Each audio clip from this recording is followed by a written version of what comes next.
All right, bear with me. First, I want to completely out with this. I'm not on a side. I'm not pro-vax. I'm not anti-vax. I'm pro. Y'all need to relax a little bit, and you need to take a better look at what's going on all the way around, and you need to listen. You need to pay attention. You need to think before you continue to push other people. My point.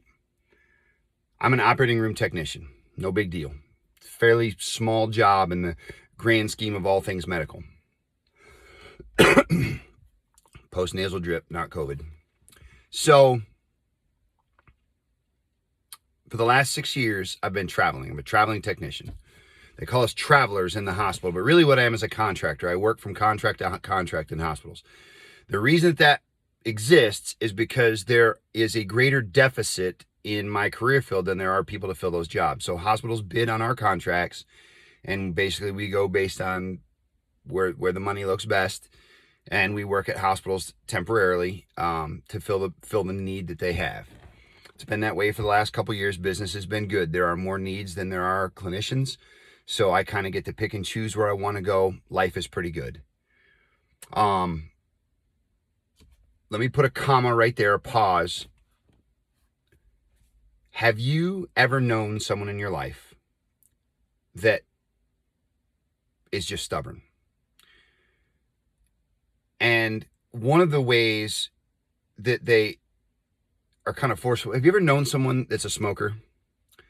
That no matter how many friends, no matter how many family, no matter how many doctors, grandkids, doesn't matter, they smoke until the day they die. They're not going to quit smoking. And they might say they want to, and they might say they hate it. And every year when they get bronchitis, you kind of, point is, stubborn people smoke until they die. Or people that are grossly overweight. You don't get to live to be old if you're grossly overweight. The organs fail before you get to reach triple digits. So what? Point is, there are stubborn people. Doctors, friends, family, self-preservation mechanism will not sway those people. Moving forward, there's a huge national deficit for clinicians, techs, nurses, radiology techs, phlebotomists, basic level workers in a hospital or in a facility that keep that facility moving forward. Of course, doctors are important. Of course, nurse practitioners and physician's assistants, but I'm talking about base level clinicians. Okay. My job exists because there aren't enough clinicians to go around. For the last year, there haven't been enough of us to go around. Yay for me, awesome pay increase because they now offer us almost laughable money to go to work for their facilities, and I take it and I'm happy. But what's happening right now, people don't see this, they don't hear this, they don't understand what their agenda is pushing. So I work in the operating room. I don't understand all the workings of an entire hospital other than I've worked in 20 of them and I've participated in like 10,000 surgeries. But the operating room is my home, and I know the operating room. And I know that there are basically two types of surgeries. There's elective surgeries and there's emergent surgeries. Elective surgeries are your total knees, total hips, breast implants, blepharoplasties, wisdom teeth, all the things that you're not going to die if you don't have it done. Now, some emergent surgeries they're emergent, but not immediate emergent, like a heart transplant or a kidney transplant. Like, they don't have to be done today. But then there are emergent surgeries. Now, let's not make this about you. Let's make this about your kids or your grandkids or your niece or nephew. Little Johnny's out playing in the yard. Super common scenario. Gets a pain. Mom, I have a stomach ache. Drink some water. Maybe take some Pepto-Bismol. Go lay down. 6 hours later, Johnny's like, all right, the pain's getting a lot worse. Maybe Johnny's starting to throw up. Starting to throw up a lot. Okay, time to worry. Take little Johnny to the hospital. They ask the symptoms. You go through the whole rigmarole. They do his CT. They take his blood work. They found out he's got elevated white blood cells. Appendix has to come out. Super common. Mom's going to cry, oh, my baby, and they're going to post on Facebook, please, Lord Jesus, every prayers accepted, my baby's going into surgery. It's big eye roll because it's a tiny little surgery. We poke like 3 little holes in your belly. We go in with laparoscopic instruments. Your appendix is about this big. We go in and cut it out, and nobody dies from appendix surgery, but whatever, here nor there. That's a pretty emergent surgery. The emergent is, if you don't have your appendix out, you'll go septic, you'll die. And there's no rhyme or reason to who that picks. It can be healthy little boy, healthy little girl, old grandma, it doesn't matter. Like when an appendix goes hot, it goes hot. You got to have it out or you go septic and you die.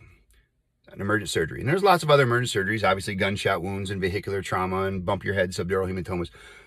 But I'm talking about the unexpected. People that are otherwise healthy have things that break inside of them and they have to go to the hospital and have to go to the operating room emergently.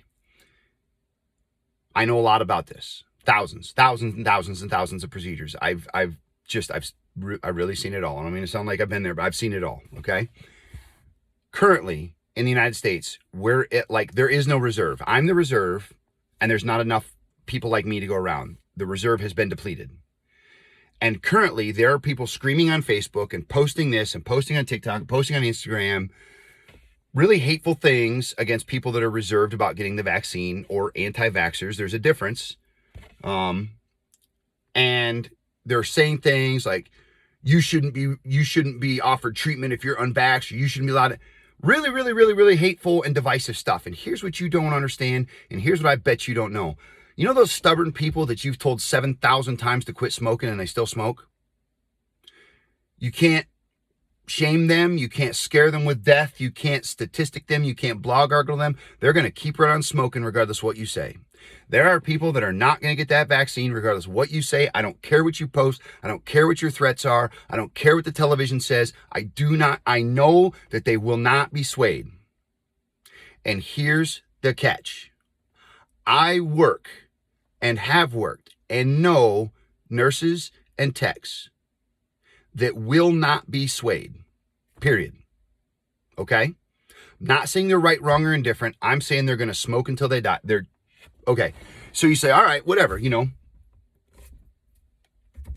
those people don't get treatment. Back of the line with them.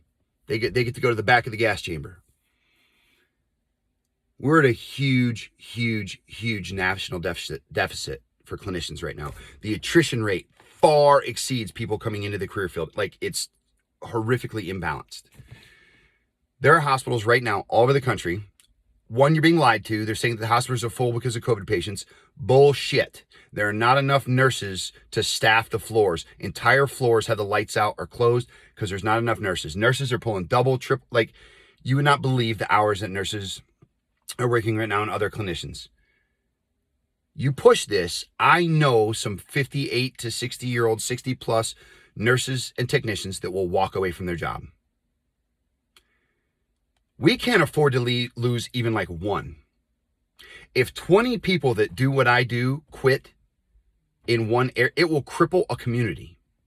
Okay, so people don't get to have their total joint surgery and blepharoplasties and breast implants, but when little Johnny's appendix goes hot, he'll die otherwise. He won't make it. If there's not enough of me to perform the surgeries, there's only so much staff to perform the emergent surgeries also. We're already canceling the electives. Some hospitals are doing no electives or very, very minimal. But we're getting down to where we're only doing emergent surgeries because we only have enough staff. And even that's requiring some juggling of staff. It's bad. And y'all pushing for this facts with this extreme aggression. You don't have a conscience responsibility for what you're doing. You are going to push people out of the career. We cannot afford to lose any more people.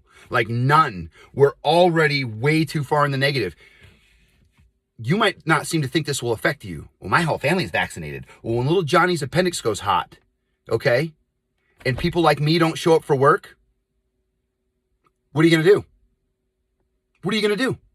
Oh, we're all vaccinated. Here's our card. Awesome. There's nobody to perform the surgery. Now what? Where's your answer for the end game of this hostility? Where's your end game for the answer to this divisiveness that this is causing? You people that are pushing this don't understand what you're pushing. Okay? Does it matter if swan drivers walk away from their job? I don't know. Probably not. But you push many more nurses and many more clinicians. You don't believe me? Go to Goodwill. Look at the rack where the scrubs are. Used to be you could go to Goodwill and pick and pick and pick. You might be able to find a scrub top or a scrub bottom. There are rows and rows and rows of scrubs. The good ones, Grey's Anatomy, Dickies, Carhartts, Cherokee, the good scrubs. Tons of them. All that you want. New ones. Why? Because people are walking away from healthcare. They're going to take other jobs. They're going to do other things. I don't think you people realize how dangerous this agenda is. And those of you that are all about pushing this, shaming people for not getting the vaccine, you're really, really, really walking a dangerous line. You know, and there are people posting things, well, people that don't get the vaccine shouldn't receive health care. Bro, that trips a very special line with me because, you know, there's a lot of organ failure and there's a lot of joint failure and there's a lot of problems that are caused because people do them themselves. You know, that you know, they have fork control issues. Stop it. Seriously, stop it. We cannot afford to lose any more clinicians nationally. In like every one that we lose, this, I don't think you understand how bad this is. And I don't think you understand how much worse it can get. We're at the risk to where we're not going to have enough clinicians to perform emergent surgeries, life-saving surgeries on people that are otherwise just innocent victims in this. They don't care about your vaccine and your non-vaccine. All right? I don't care about your vaccine and your non-vaccine. I just want to live my life and do my thing. All right? I told you, I got shot full of all kinds of stuff in the military. I have to get my vaccines and titers and all kinds of stuff. I don't care. All right? Do I think this vaccine is extremely politicalized? And I'm going to stop. Stop pressuring people. Stop pushing for this mandate. Stop pushing for this divide. If you think this is for the betterment of mankind, you're going to see a collapse in healthcare. It's going to cause something that cannot be fixed overnight or weeks or months or years. Every time we lose a senior level tech, a senior level nurse, some kid right out of tech school doesn't replace that. For years, they don't replace that.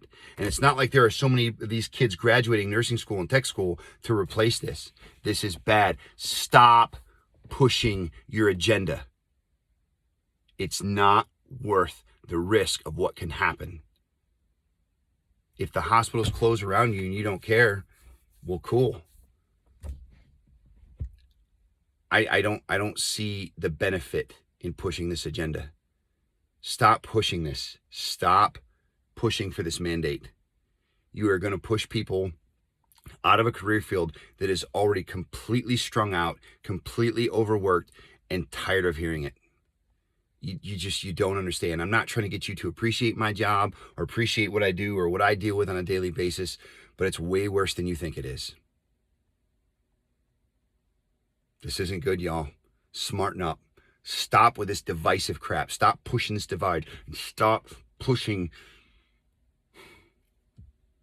You're not going to sway people. All you're going to do is piss them off.